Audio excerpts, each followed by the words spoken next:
Hello guys, welcome back to my channel. तो आज हम करेंगे right of persons other than retiring directors to stand for directorship under section 160। ये module के page number 1.18 पर है। तो आप मॉड्यूल रेफर कर सकते हो और हम शुरू करते हैं इसे। मतलब क्या है इसका कि राइट्स क्या उन पर्सन्स की अदर देन रिटायरिंग, जो रिटायरिंग नहीं हो रहे हैं, टू स्टैंड फॉर डायरेक्टरशिप, जो कि डायरेक्टर बनना चाहते हैं, खड़ा होना चाहते हैं। A person who is not a retiring director is also eligible to stand for directorship. वो पर्सन जो कि रिटायरिंग डायरेक्टर नहीं है, अब जो रिटायर ही हो गया है, वो कैसे कह देगा कि मुझे डायरेक्टर बनना चाहिए? जब तू भाई रिटायर हो गया, आप अपना घर पे रेस्ट कर। रिटायरिंग बंदे को नहीं कह सकते ना कि भाई रिटायरिंग बंदा एलिजिबल नहीं हो सकता है ना स्टैंड फॉर। तो ये एक बेसिक सी बात है। तो चलो फिर भी ध्यान में रखने के लिए कि is not a retiring director is also a person who is not a retiring director is also eligible to stand for directorship. जो रिटायरिंग नहीं है वह एलिजिबल है।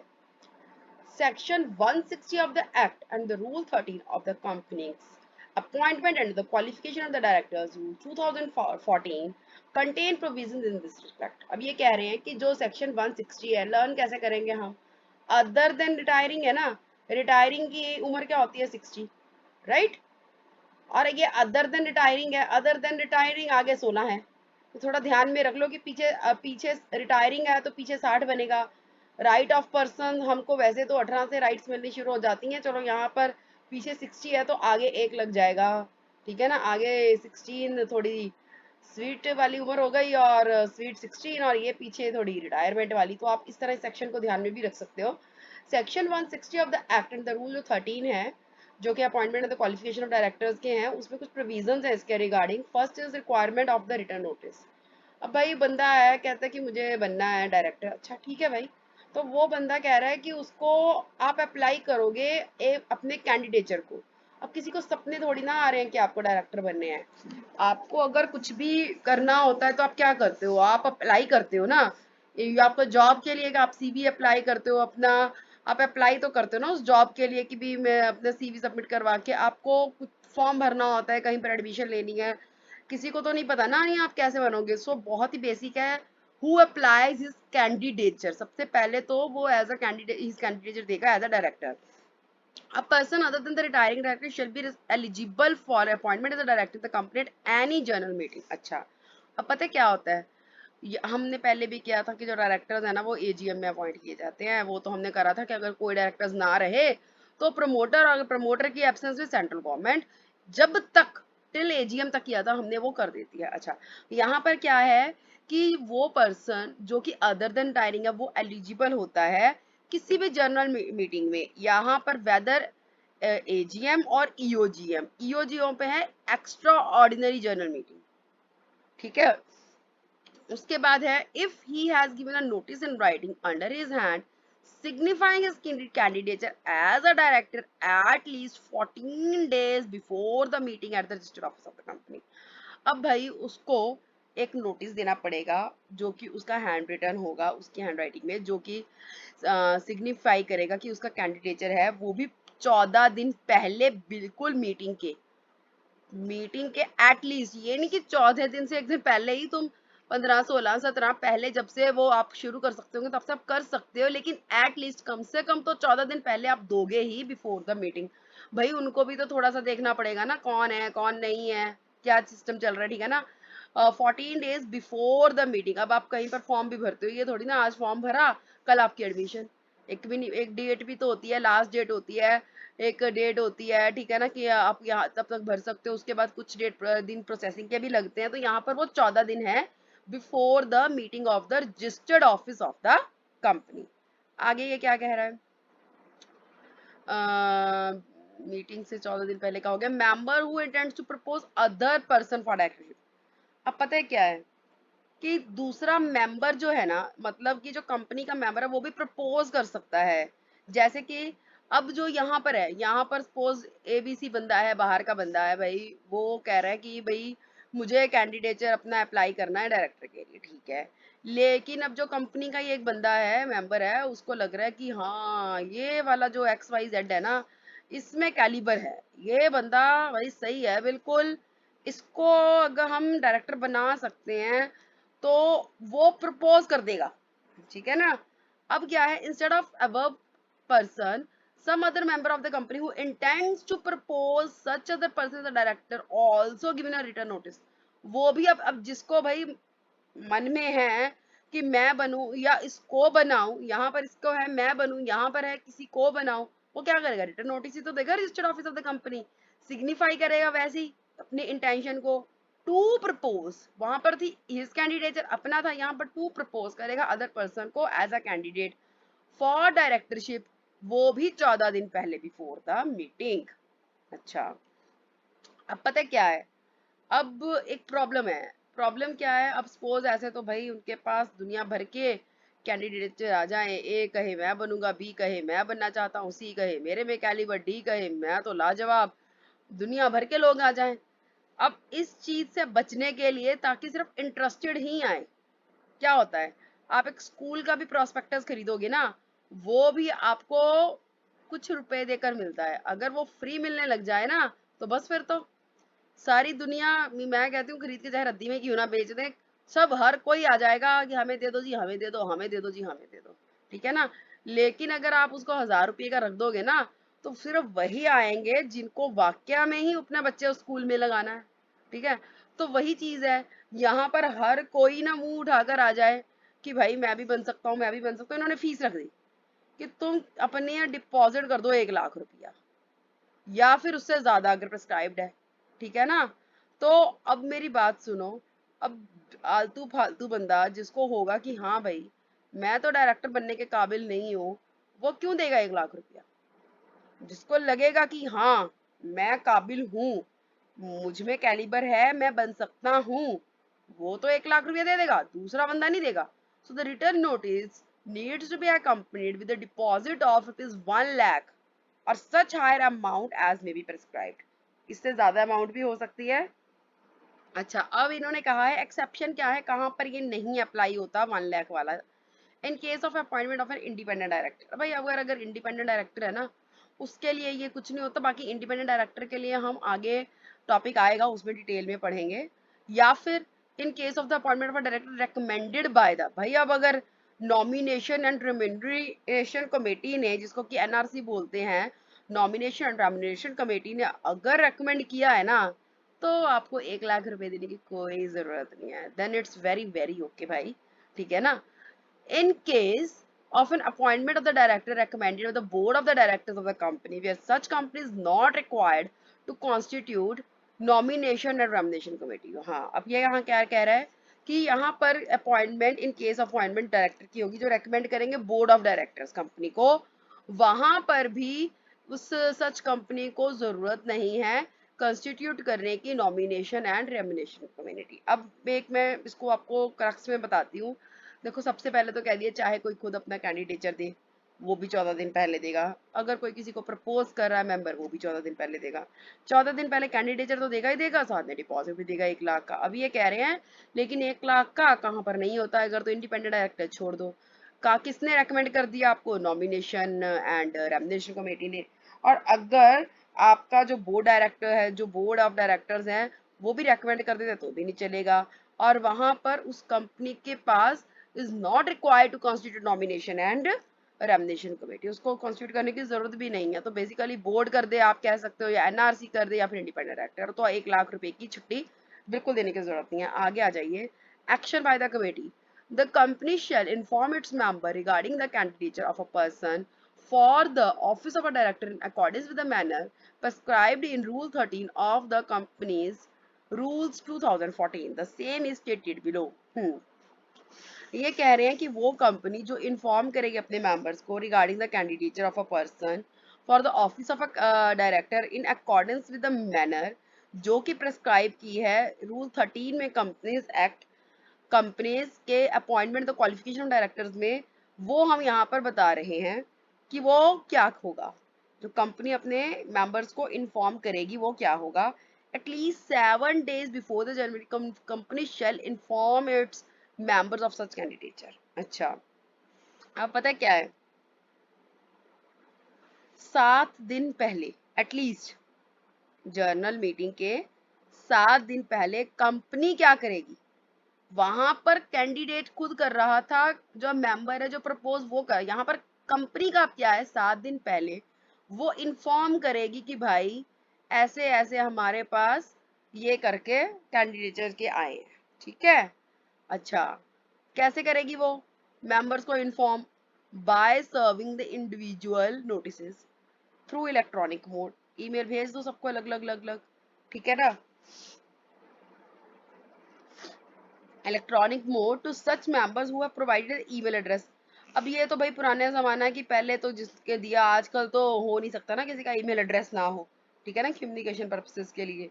या फिर ये कह रहे हैं कि in writing to all the members, ठीक है ना। तो आप इलेक्ट्रॉनिक मोड की में सब मेंबर्स को भेज दोगे, सर्व करोगे इंडिविजुअल इंडिविजुअल, राइटिंग में सब मेंबर्स को, placing notice of such candidature on its website. या क्या कर सकते हो कि आप नोटिस भी डाल सकते हो कैंडिडेचर का वेबसाइट के ऊपर, ठीक है। इफ एनी मतलब अगर वेबसाइट को है, वैसे तो आजकल तो हो नहीं सकता कंपनी की वेबसाइट ना हो, हाँ बिल्कुल ही कोई ऐसी होगी तो क्या, वैसे यूजुअली तो होती ही है, चलो इन्होंने फिर भी कह दिया इफ एनी। आगे है when there is no need to serve notices individually, कहाँ जरूरत नहीं है, it shall not be necessary for the company to serve individual notices if it was advertises such candidature। भाई अगर आपने ढिंडोरा ही पीट दिया ना, तो कुछ जरूरत नहीं है, आप वेबसाइट पे डालो, आप इंडिविजुअली करो, अगर नहीं नेसेसरी, अगर आप एडवर्टाइज ही कर दोगे, ठीक है ना, वो भी 7 दिन पहले ही, कहाँ एडवर्टाइज करोगे, वही वर्नाकुलर मतलब न्यू जो लोकल उसमें लैंग्वेज में होता है, उसके न्यूज़पेपर में एटलीस्ट वंस, ठीक है ना, जो कि प्रिंसिपल देखो वर्नाकुलर जो लैंग्वेज में होता है डिस्ट्रिक्ट की, जहां पर रजिस्टर्ड ऑफिस जो है सिचुएटेड है, या और एक बार इंग्लिश न्यूज़पेपर में जो कि सर्कुलेट होता है वहां पर, तो आप ये भी कर सकते हो, ठीक है ना। अब तक हमने क्या किया, हमने किया कि सबसे पहले कौन कौन जो बंदे हैं अदर देन जो रिटायरिंग है वो कैसे खड़े हो सकते हैं, खुद कैंडिडेचर देंगे, मेंबर्स प्रपोज करेंगे, दोनों ही केस में 1 लाख से ज्यादा की फीस लगेगी, लेकिन इंडिपेंडेंट या फिर रिकमेंडेड बाय एनआरसी या रिकमेंडेड बाय बोर्ड को छूट दे दी जाएगी। फिर जो कंपनी है वो 7 दिन पहले इन्फॉर्म करेगी अपने मेंबर्स को कैंडिडेचर के बारे में, इंडिविजुअल मेल करेगी या फिर वो वेबसाइट पे डाल देगी, लेकिन अगर एडवर्टाइज कर दी जाए तो फिर कोई जरूरत ही नहीं है, लेकिन एडवर्टाइजमेंट एटलीस्ट एक बार वर्नाकुलर न्यूज़पेपर में, वो भी रजिस्टर्ड ऑफिस जहां पर है उसके वर्नाकुलर लैंग्वेज में होना चाहिए, और दूसरा इंग्लिश न्यूज़पेपर जो कि उस एरिया में सर्कुलेट होता है डिस्ट्रिक्ट में, ठीक है। अब आ जाओ रिफंड, भाई 1 लाख लाख रुपये तो तुमने सबसे ले लिए, अब बात है कि रिफंड की कि क्या प्रोसीजर है और किनको वापस मिलते हैं। The amount of deposit shall be refunded to that person or as the case may be to the member if the person proposed gets selected as a member। अब लॉटरी सिस्टम है ना, lottery में तो तुम्हारा luck है, जिसका आ गया, पैसे तो सब देते हैं ना, जो जीत गया भाई वो जीत गया, अब जो जीत गया उसका तो फायदा ही है, लेकिन जो हार गया उसके तो गए, वही है कुछ सिस्टम, आप देख लो कि ये कह रहे हैं कि भाई अगर जो बंदा है उसके जो पैसे हैं हम रिफंड कर देंगे, अगर वो सिलेक्ट हो गया एज अ डायरेक्टर, तो भाई अब डायरेक्टर बन गया, तेरे से थोड़ी हम पैसे लेंगे, तो तुम्हारा डायरेक्टर है, तुम्हारा काम करेगा ना जी ना, आप अपने पैसे वापस लो, आपको तो हम पैसे देंगे अब, गेट्स मोर देन, या फिर अब भाई फर्स्ट तो एक ही आता है, थोड़ा सा फायदा सेकंड थर्ड फोर्थ प्राइज भी हम रख दें अगर, है ना, तो बाकी ये कह रहे हैं कि हम रनर अप, ये कुछ भी कह लो आप, कि जिनके 25% से ऊपर वैलिड वोट्स है ना, मतलब बंदे में कुछ तो दम था, कुछ तो उसको वोट्स मिली, लेकिन बेचारा हार गया, चलो नहीं बन पाया, लेकिन दम था, तो उसको भी, ठीक है ना, वापस कर देंगे। कौन कौन, एक तो जो डायरेक्टर बन गया, और जो 25% जो टोटल वैलिड वोट्स है, समझ गए ना, ऐसे नहीं कि भी इतनी तो डली नहीं है उसका 25%, नहीं नहीं, ठीक है ना, टोटल टोटल जो वैलिड है, वैलिड वोट्स, डुप्लीकेट वगैरह इसमें सब निकल जाता है, जो वैलिड रहती है ना वही, cast either on shows of hands और ऑन, ठीक है। उसके बाद है explanation, no deposit fees shall be बेचारे वो कैंडिडेट्स, उनको अब कुछ पैसा नहीं मिलेगा कि who are not appointed as directors, जो ना तो डायरेक्टर बन पाए और ना ही जिनको 25% से ज्यादा वोट्स मिले उनके फेवर में। आगे क्या कह रहे हैं, for the purpose of the section 160 the expression retiring director means the director retiring bye rotation, इसके ऊपर भी आएगा, लेकिन थोड़ा सा बता देती हूँ मैं कि रिटायरिंग डायरेक्टर कौन सा होता है, जो कि रिटायर होता है बाय रोटेशन में, ठीक है ना।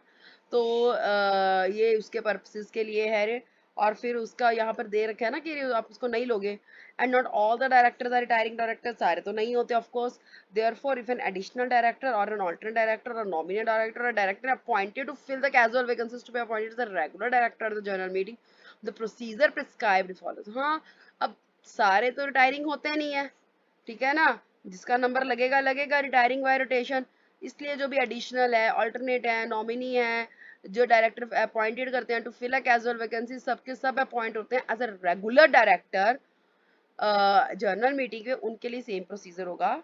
उसके बाद है similarly when where a director retires by rotation but instead of reappointing him a new person is in his place is proposed to be appointed. अब यहाँ पर ये क्या कह रहे हैं कि जहां पर जो डायरेक्टर है रिटायर करेगा रोटेशन से, लेकिन उसके reappointed, but instead of reappointing him एक नया पर्सन हम प्रपोज करेंगे, तो भी सब कुछ फिर लागू होगा। आगे क्या है, clarifications, as per the notification GSR 465E dated 5th June 2015 के सदन निधिज। अब ये सब मतलब कि आपके काम का नहीं है, ठीक है, आपने एक बार पढ़ लिया। एक ध्यान में रखने वाली बात है, जो निधीज कंपनीज होती हैं ना, जो डिपॉजिट वगैरह लोन वगैरह का अमाउंट में जो डील करती हैं, उनके लिए वो अमाउंट ना 1 लाख नहीं है, वो 10,000 रुपये ही है, ठीक है ना। जो कैंडिडेचर देगा ना, तो वो या फिर प्रपोज करेगा कोई, वो उसको 10,000 ही देना पड़ेगा, ठीक है ना, along with the return notice. आगे है जो MCA vide general circular number 38 by 2014 dated 14 October 2014 में क्लैरिफाइड किया है कि जो सेक्शन 8 कंपनीज है ना, उन्हों को डिसाइड करेंगे वो कि जो 1 लाख है वो फॉरफिट कर लिया जाए या रिफंड कर दिया जाए, कि अगर उसकी 25% वोट्स जो है नहीं बनती फेवर में, नहीं तो 25% से ज्यादा तो देंगे ही देंगे, अगर उसे कम है तो फॉरफिट करेंगे, दे दे। एग्जम्पशंस क्या है इसमें, किस पर ये सब कुछ नहीं एप्लीकेबल होता है, 160 वाला, गवर्नमेंट कंपनी। गवर्नमेंट कंपनी का क्या है, जहां पर इंटायर पेड अप कैपिटल जो है held by the central government. अब भाई सारी की सारी जो पेड अप कैपिटल है, गवर्नमेंट की हो, चाहे सेंट्रल की हो, चाहे स्टेट की हो, ठीक है ना, वन और मोर स्टेट की हो, ये कुछ नहीं हमने देखना, बस गवर्नमेंट की होनी चाहिए बस, वहां पर नहीं लागू हो रहा जी। गवर्नमेंट कंपनी कहाँ किसी के चलने देती है, वो तो अपना ही कराएगी ना, अब जो भी करेगी। सब्सिडरी, अब गवर्नमेंट की सब्सिडरी भी तो गवर्नमेंट जैसी ट्रीट करेंगे ना हम। आगे आ जाओ, उसकी भी लेकिन पेड अप जो है वो गवर्नमेंट कंपनी की होनी चाहिए इंटायर। उसके बाद है in terms of notifications number 464E dated 5th June 2015 as amended with the notifications number 583E dated 13th June 2000, similar exemption from section 160 is applicable to a private company। Private company को भी है, private company को भी ये सब exemption है। अच्छा, वो भी अपनी मर्जी से अब कुछ भी अपने आर्टिकल्स में कुछ भी कर सकते हैं, ये सब कुछ पब्लिक कंपनी के लिए हम कर रहे हैं।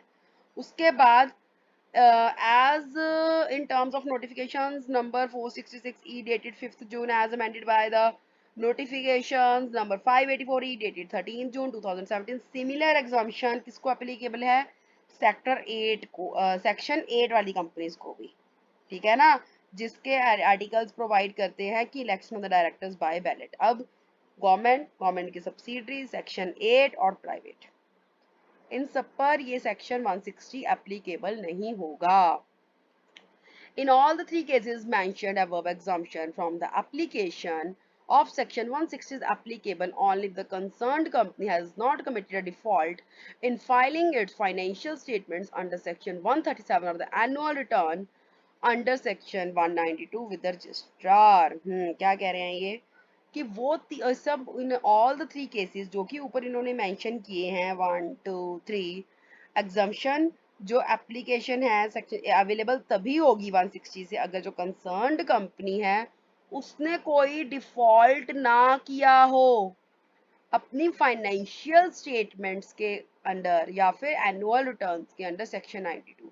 अगर वहां पर उन्होंने डिफॉल्ट कर दिया तो भैया एग्जाम्पशन खत्म। अब अगर मैं एक क्रक्स में फिर से रिपीट करवाऊं तो हमने यहाँ इसमें किया कि बंदा खुद देगा या प्रपोज करेगा कोई, दोनों ही चक्कर में रिटर्न नोटिस और फिर 1 लाख रुपया या ज्यादा प्रेस्क्राइब्ड अमाउंट। रिफंड किसको कर देंगे? जो डायरेक्टर बन गया या जिसके 25% से ज्यादा वोट हैं, उससे कम के रिफंड नहीं करेंगे। लेकिन जो अगर इनका आर्टिकल्स में या फिर ये, अच्छा फिर ये है कि इनको ये कैंडिडेचर का देना कब होता है? इनको तो 14 दिन पहले देना होता है, लेकिन कंपनी जो है 14 दिन की तो ऊपर आई थी ना बात इसमें गिरा, ठीक है ना। लेकिन कंपनी 7 दिन पहले देगी। 7 दिन पहले मेंबर्स को या तो इंडिविजुअली बताएगी या वेबसाइट में डालेगी, और वेबसाइट में नहीं तो वो क्या करेगी, एडवर्टाइज कर देगी। एडवर्टाइज वर्नाक्युलर लैंग्वेज में करेगी, वर्नाक्युलर न्यूज़पेपर में जो कि उस डिस्ट्रिक्ट में है जहाँ पर रजिस्टर्ड ऑफिस है कंपनी का, और एक इंग्लिश न्यूज़पेपर में कर देगी।